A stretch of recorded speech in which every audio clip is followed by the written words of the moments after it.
Sister reappeared, living in a quaint village, catching up like nothing happened, leaving me torn between confusion, resentment, and relief. When I was 10 years old, my older sister, who was 22 at that time, disappeared after leaving a note to our parents saying that she's okay and just wants to start over her life.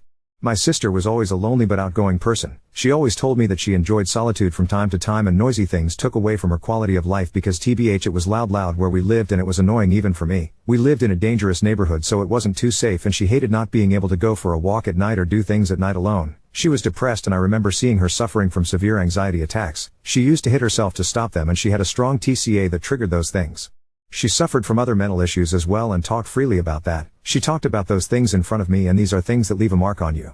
She was the favorite of the whole family, although me parents never out pressure on her. They always let us do our life. My brother, who was 19 at that time, knows that. My sister was the golden child. My grandfather always made it clear that she is his favorite granddaughter, even now.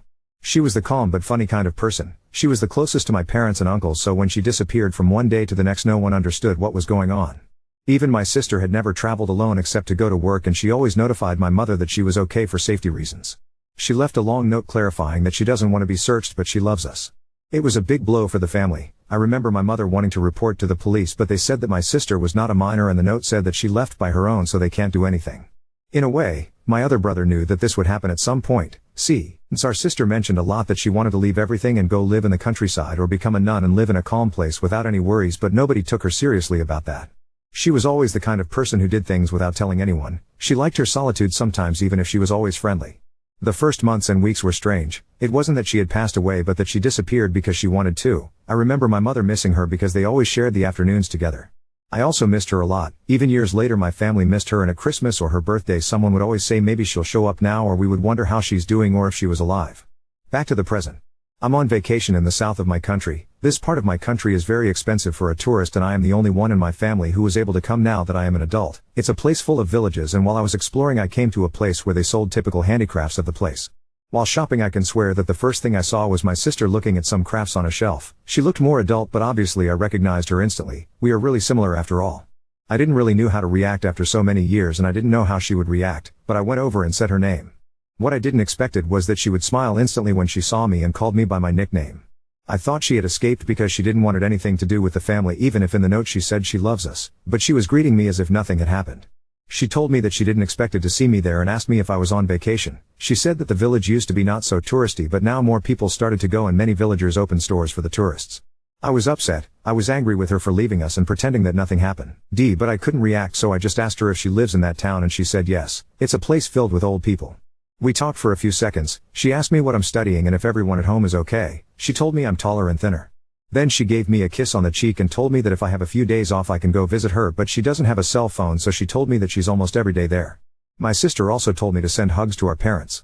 I'm confused and full of questions about her. She doesn't even want to hide. She didn't look or talk to me like someone who wanted to run away from something and hide. She was just happy to see me and happy to know that we were all good. But I also feel resentment for her when I think about all that our parents and grandparents suffered when she disappeared, making my mother feel that she was a bad mother because she couldn't protect her.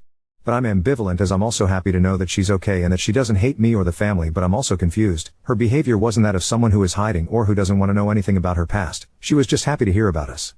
Edit. I'm sorry, but there are people who clearly don't read the post. There are literally people saying that I didn't even knew my sister and commenting as if they knew her and taking things for granted about her life. There are even people saying that they don't understand why I'm angry. It's just a feeling, a normal feeling. It's not that I hate her and I will treat her badly. God. Nor will I talk to my family without talking to her first. At what point in the post did I say that I'm going to expose her? I'm never going to treat her badly either, because I have no reason to do so. It's crazy how half the comments draw silly conclusions. With my sister, when I literally say it up there, even if my English is bad because it's not my first language, just read the post before you want to add a few likes for some unnecessary advice. Oop. My sister in the note said that she loves our parents. My brother was 19 when our sister left, and he himself knows how much our parents loved and supported her when she was having a hard time with herself, but the outside always affected her badly. I was 10 years old, but I wasn't a baby, and I remember what the family dynamic was like. I remember the feeling of my family. My parents are not narcissists, and my sister loved them, and they love who's my sister. She just had her own problems. How could a parent miss the idea of their children? There's not a day when my parents don't miss everything about my sister. They miss sharing the day with her. My father even missed when she was cranky.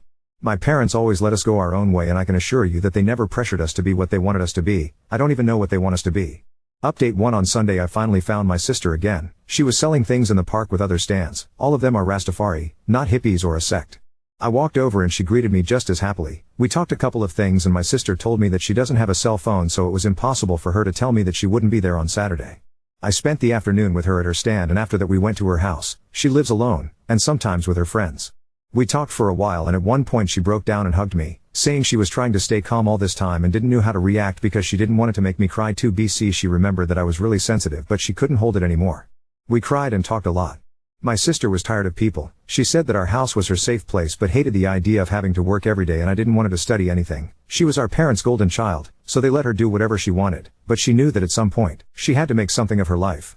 She was tired of how stupid and empty everyone was, of the politicians, of the TV showing empty things, of the noise everywhere outside when she wanted peace. Even sleeping in our home was stressful for everyone because of the noises outside during the weekends when she wanted to be alone to smoke and listen music. TBH, in my memories as a child I didn't remember the obvious smell of joints that my sister had all the time, that added to the pressure that society put on her to be physically perfect make her want to leave everything behind. She didn't want it to die but realized that my parents were miserable when they saw her being miserable. This is something I didn't know, but my sister said that our father had 2 jobs to be able to pay for her psychologist and medication. Also, my father used to spoil her a lot with the only food she eat without guilty. Running away was like dying symbolically. My sister says that although our parents always supported her, she felt like a failure for not being able to improve and always relapsing. She felt bad to see our father working so hard and also wanted to live according to her spiritual mentality, free from all that is toxic in society. All of those things make her ran away from everything. She felt like a burden and also didn't want to live a life working and miserable like everyone. Sis told me that she never contacted us because she doesn't want to have a cell phone and a trip to our province is too expensive to her because it's basically going from one end of the country to the other. She hates capitalist society with all her soul and doesn't even have a TV. My sister said that she is much better now away from the city. My sister told me that she wants to talk to our parents but doesn't knows what to say, and we don't want to give them parents a shock since our dad was sick a few days ago and is recovering from dengue. I'm writing this with her beside me and doesn't understand That's the point of this site. The last social network she used was Fotolog in 2007, but said that she doesn't mind if I post this. She wanted to write something but said she doesn't like writing in English. Haha, my sister was reading the comments and wants me to clarify that she never suffered any kind of abuse. She has a lot of friends and never had any problem with anyone but likes to be alone from time to meditate. And she's not neurodivergent. She said her behavior was normal because of her TLP, suffers from borderline personality disorder, and see a psychologist twice a month.